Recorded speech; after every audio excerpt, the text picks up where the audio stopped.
Merci, Monsieur le Président, Madame la Ministre, mes chers collègues.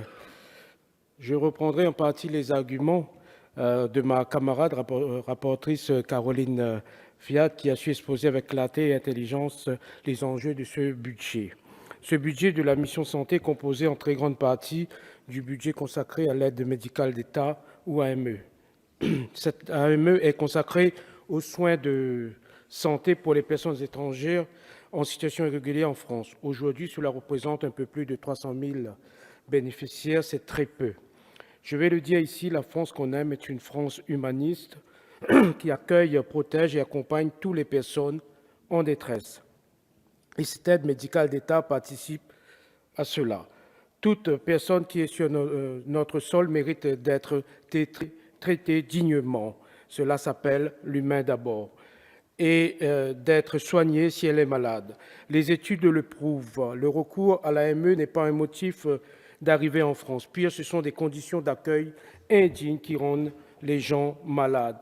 Mais nous ne nous voilons pas la face. Ce n'est pas simplement par humanisme que ce dispositif existe, mais aussi simplement par la mesure de sécurité sanitaire pour toute la population.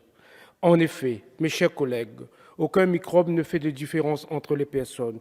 Que vous soyez français, allemand, syrien, turc, yéménite, chilien ou malien, vous tombez malade. Et donc, une personne qui ne serait pas soignée ici transmettra potentiellement sa maladie aux personnes qui sont dans son entourage. Et ça, tout le monde le comprendra, car c'est très pragmatique.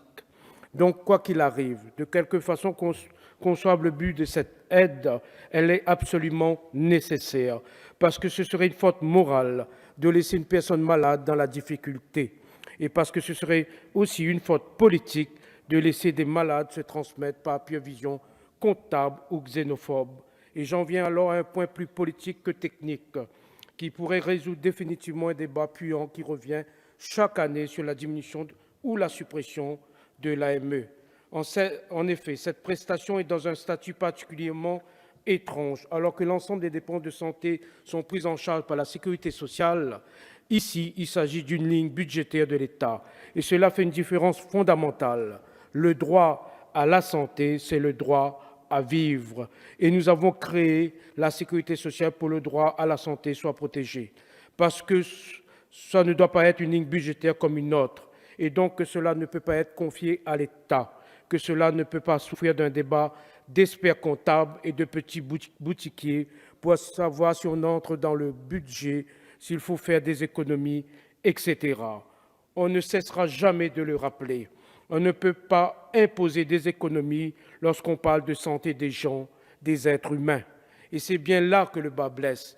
Ici, nous avons encore une discussion pour savoir si on doit donner plus ou moins d'argent pour soigner des gens. Et que cela paraît acceptable aux yeux de certaines personnes, tout simplement parce que les bénéficiaires sont des étrangers. Notre avis à la France insoumise est qu'il faut que l'AME soit intégrée au budget de la sécurité sociale. Et nous ne sommes pas les seuls à porter cette proposition. L'inspection générale des affaires sociales, l'IGAS, et l'inspection des finances, l'IGF, dans des rapports de 2007 et 2010. Le Conseil national du sida et des hépatites virales, le CNS. Le Conseil national de politique de lutte contre la pauvreté et l'exclusion sociale. Le Haut Conseil à l'égalité entre les femmes et les hommes en 2017. Le Défenseur des droits dans un rapport de 2014 consacré au refus de soins.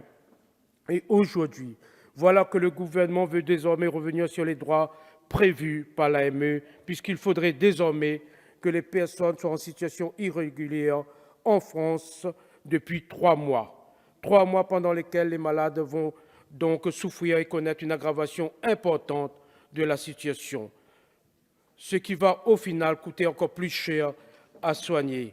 L'annonce du gouvernement n'est faite donc que dans un seul but, continuer à courir derrière l'extrême droite en épousant ses thèses.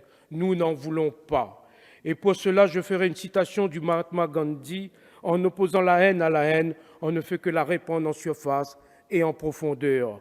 Le groupe La France Insoumise continuera donc à soutenir l'aide médicale d'État et ses moyens financiers. Je vous remercie.